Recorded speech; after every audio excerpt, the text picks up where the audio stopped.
as you've heard, we're coming to the last 24 hours of COP23, and we want to bring a lot of issues to a closure.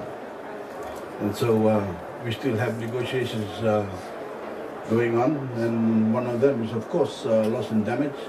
We hope to, with your blessing and the blessing of the parties, have it gavelled tomorrow afternoon when we complete COP23. But Bula Vinaka, and a very good morning to you all. Loss and damage in the context of climate is not an abstract concept. It is a reality experienced by far too many people around the world already. And we know that this is the case with a 1.1 degree warming. On some recent projections, we are headed to 3 or 4 degrees, and that is going to spell catastrophe. AOSIS and the Pacific Small Island Development States have been making the case for the most climate vulnerable since the late 1980s. In 1991, AOSIS proposed an insurance pool, and the gentleman responsible for it is standing right here.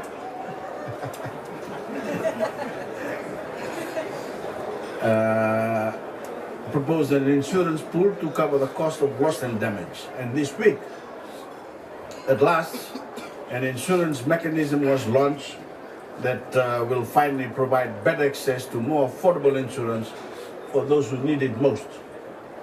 Additionally, this week, the Fiji Clearing House for Risk Transfer was launched, which will assist in the sharing of insurance information and solution. And I'm very proud that these initiatives have happened during our presidency of COP23. I want to pay tribute to the perseverance of all those who have been promoting this idea for almost 30 years. It's always been in the back burner, but now it's in the front.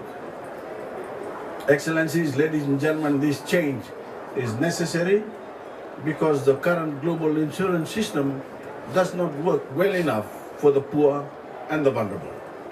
And certainly our people and my government really struggled when Fiji was struck last year by the biggest cyclone ever to make landfall in the southern hemisphere.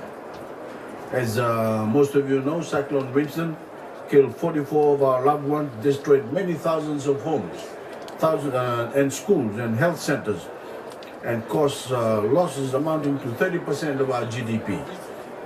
Mercifully, it spared most of the tourism areas on which our economy relies heavily on. But as I've said before, we are deeply apprehensive, even fearful, about what would happen if a similar event were to score a direct hit on our major towns, cities, and tourism properties. It could easily wipe out our economy in the space of a few terrifying hours and set back our development for decades, and also make it impossible for us to achieve, of course, our sustainable development goals. On top of the terror and heartbreak of Winston itself, many of our people, as in previous disasters, had to deal with the fact that the loss of their homes and possessions wasn't covered by insurance.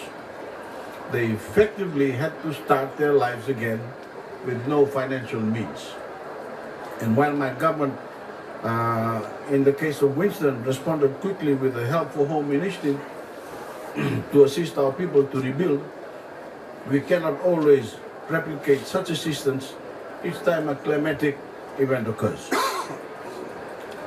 What these initiatives will offer is practical assistance and hope, with a generous financing arrangement for the partnership from Germany, the United Kingdom, and other nations and financial institutions such as the World Bank.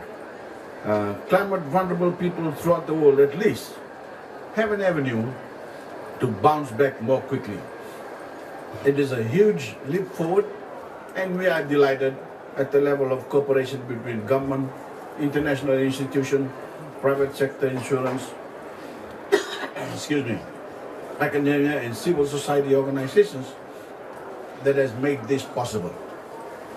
It is another wonderful example of the grand coalition in action and a good result from COP23. Within Fiji, we know that our infrastructure must be upgraded or designed to cope with climate change. This week, we have also celebrated a water and wastewater investment of more than $400 million through a blended finance arrangement to improve the climate resilience and the public health of our capital city, Suva, and its surrounds. Blended finance arrangement because part of it's loan and part of it's grant. And it's working well for us right now. As well as threats to infrastructure, we also have major concerns of the effect of sea level rise, ocean warming, and acidification on our fisheries, our reefs and mangroves.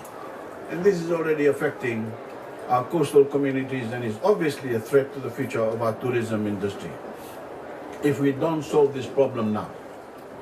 So, Excellencies, ladies and gentlemen, loss and damage isn't some distant prospect.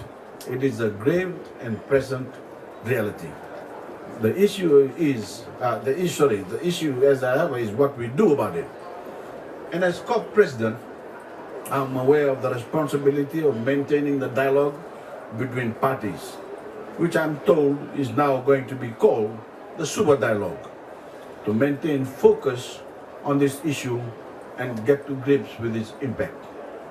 At the same time, we need measures that provide practical access to finance for adaptation and enable us to build our resilience to climate change.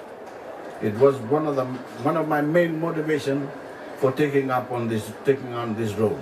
And I intend to use my presidency of COP to encourage more initiatives like the insurance mechanisms launched this week. I want to thank you for your interest in this event, and we look forward to hearing the perspectives on the remaining speakers. But just as an offside, it has been agreed by parties right now, but it still needs to go up to COP. We have achieved good progress here at COP on loss and damage, and the negotiators have agreed on the way forward. But we still, as I said, we still need to put it again through COP. We have taken an important step forward for all countries that care about loss and damage, including Fiji, as you've heard.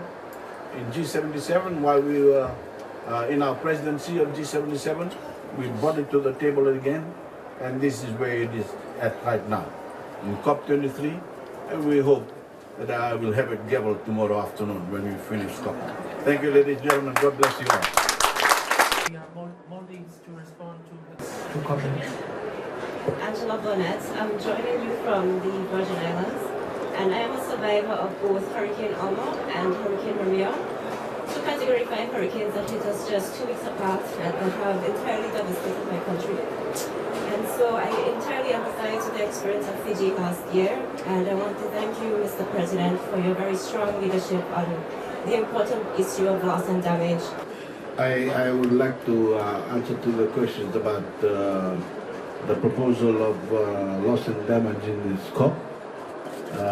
As you've heard, I had mentioned that in 1991 Oasis proposed an insurance pool to cover the cost of loss and damage, and the gentleman responsible for it is standing right there, the tallest guy in the building right now.